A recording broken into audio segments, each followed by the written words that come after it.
CPI da Lava Toga é o assunto do momento, ou pelo menos está aí no centro do debate, como uma urgência. Vale pensar sobre isso. Bom, em primeiro lugar, o STF é uma vergonha. Isso é ponto pacífico, já é quase chover no molhado. Então, se o STF é uma vergonha, é interessante imaginar uma situação em que ele esteja sob investigação, seria o caso da CPI, ou pelo menos sob questionamento direto, em público, né? E é importante pensar, o STF é uma vergonha por quê? O STF é uma vergonha pelas decisões que ele tomou. Mas não tem negócio da palestra do fulano, do Instituto do Beltrano, você não vai pegar nada por aí, esquece, é brincadeira de criança perto da delinquência, perto do mal perpetrado pela Suprema Corte para defender uma quadrilha.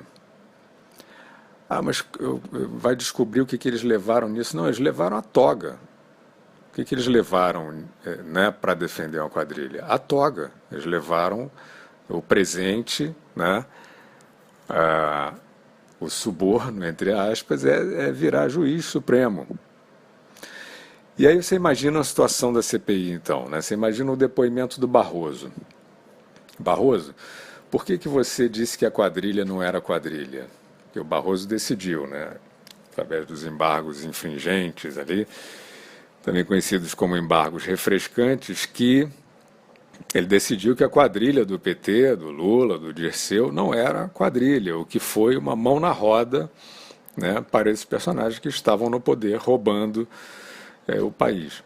O Barroso vai reiterar a decisão dele. Imagina o que o Barroso vai falar numa sessão de CPI, né? Ele vai reiterar bonitinho a decisão dele, com aquela vozinha mole, né, com aquele falso rebuscamento, né, com o seu juridiquês. Ele vai reiterar a decisão como se fosse a coisa mais normal do mundo.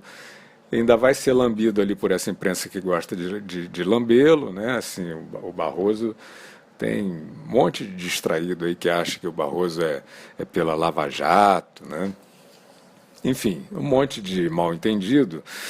E então, continuando na CPI, o Lewandowski, né? O depoimento do Lewandowski. Lewandowski, por que você tentou soltar o Lula na mão grande? Né? Ou então uma pergunta formulada direitinho. Excelência, por que o senhor tentou usar um instrumento aberrativo, juridicamente falando, né? Tentou criar uma solução inexistente para tentar soltar o ex-presidente que te nomeou, né? Vai ser a mesma coisa, o Lewandowski vai reiterar a decisão dele ali no juridiquês, tal, os senadores vão ficar olhando, a imprensa vai ficar olhando, como sempre aconteceu aí nos arrobos do STF, e ainda vai dizer que aquilo ali é uma tentativa de um poder de solapar a decisão de outro, você não tem a dúvida. Então, onde foi, quer dizer, continuando nesse exercício de imaginação, onde foi que os arrobos, onde foi que a delinquência do Supremo Tribunal Federal foi barrada pelo país? Foi na pressão política. Infelizmente é isso, dentro da democracia, sempre, né? Desculpem, ou pela voz das ruas, né? Como na época do impeachment, em que o Supremo tentou melar o impeachment, né? Depois tentou o habeas corpus preventivo para o Lula. Em todos esses momentos, foi povo na rua, foi pressão política que barrou, né? Que fez com que o Supremo pusesse o rabo entre as pernas. Assim como, aliás, no caso do Cesare Battisti, né? O Supremo estava sentado em cima da decisão da extradição do terrorista. E por que um belo dia o Supremo acordou e liberou a extradição?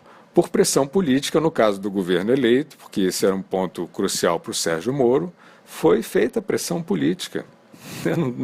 Não houve outro caminho para que isso acontecesse. Então, essa tem sido a maneira, né, de livrar o país, pelo menos em parte, da ação criminosa do Supremo Tribunal Federal, que foi constituído para virar um anexo daquele poder chavista do PT, exatamente como aconteceu na Venezuela, só que no meio do caminho o país reagiu, houve um impeachment, etc. Então, pensando na CPI, mas aí a gente fica pensando por que está tão no centro do debate a CPI da Lava Toga. Aí, meus amigos, nós, né, o gato escondido com o rabo de fora, né? De repente, não mais que de repente, a gente identifica aqueles mesmos personagens que não estão nada interessados em depurar STF nenhum e tal. Sabe o que eles estão fazendo? Eles estão tentando ganhar a vida como críticos do bolsonarismo. Que surpresa, né? Pois é. Sabe qual é a tese deles? A tese deles é que o governo lidera um acordão para acabar com a Lava Jato. Meus caros, então vamos combinar assim. O Sérgio Moro, né, Sérgio Moro, deu um banho de justiça no Brasil, né, representante máximo dessa força-tarefa, Operação Lava Jato. E aí um dia o Sérgio Moro virou malvado e foi para o governo para acabar com a Lava Jato. É claro que essa tese é ridícula e eles sabem que é. Então o que eles fazem? Eles tentam demitir o Sérgio Moro todo dia. O ano de 2019, dia sim, outro também, então esses mesmos personagens que agora estão falando de CPI da Lava Toga e a gente aqui preocupado, não, como é que faz para depurar o Supremo? Nada disso.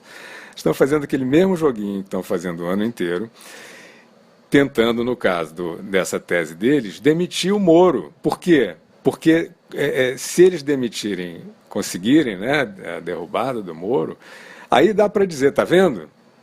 É um acordão do governo, não sei o quê, com a velha política para acabar com a Lava Jato.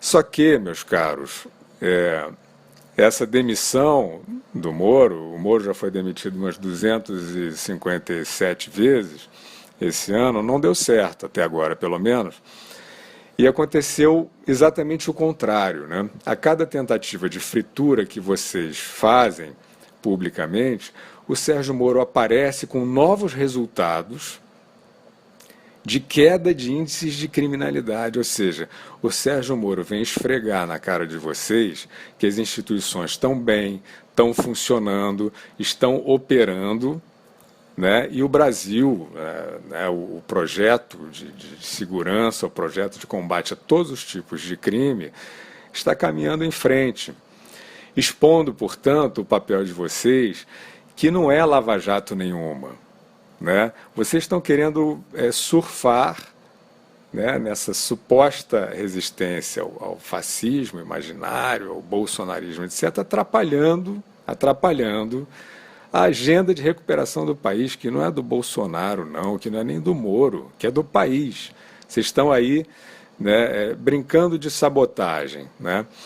Então, o que dá para dizer para vocês é o seguinte, tá bom, vamos imaginar que o governo quisesse, né, satisfazer essa fantasia sexual de vocês, né, que o governo quisesse atender a esse fetiche que vocês trazem aí em 2019, né, de maneira febril, e que o governo quisesse acabar com a Lava Jato. Demite Sérgio Moro, acaba com a Lava Jato. Sabe o que ia acontecer? O governo não ia acabar com a Lava Jato. Sabe por que o governo não ia acabar com a Lava Jato? Porque a Lava Jato nasceu, cresceu e teve todo o seu êxito com um governo, né, sob um governo que queria acabar com ela, desde que ela nasceu. O governo do PT. O governo do PT que tinha o Supremo, né, esse STF que é uma vergonha, que agora vocês estão fingindo que querem depurar, não sei o quê, né? Um governo que tinha a Suprema Corte na mão e que tinha o Procurador-Geral Janot na mão, né, para proteger a quadrilha. Esse governo tentou de tudo para acabar com a Lava Jato e foi acabado por ela. O que aconteceu, né, o final feliz, foi esse. Então, Aí o procurador, né, assim, não, porque tá vendo, escolheu um procurador que vai acabar com a Lava Jato. O Janot tentou de tudo para acabar com a Lava Jato, fingindo que era, como vocês fingem, agente da Lava Jato, né? Tentou conspirar de todas as maneiras, proteger a Dilma, protegeu a Dilma, não sei o quê, que aliás ainda está solta e a Lava Jato nos deve ao país a prisão da Dilma. Né? Mas estava lá o procurador, todos eles juntos tentando acabar com a Lava Jato. Então, a notícia quente para vocês é o seguinte: o governo, nem se ele quiser, ele acaba com a Lava Jato, vocês podem virar o disco. Né? Agora, por que vocês estão fazendo isso? Né? Assim, o que vocês querem? Qual é o propósito? Bom, o propósito é cultivar os seus partidinhos novinhos em folha, as suas ONGs, seus institutos, os seus movimentinhos, os seus sites. E aí, a má notícia, companheiros, que deve ser dada para vocês é uma só. Todo mundo já notou, sabe? O papelão de vocês, todo mundo já percebeu. Então, vira o disco para ver se o Brasil consegue dar uma andadinha para frente, apesar de vocês.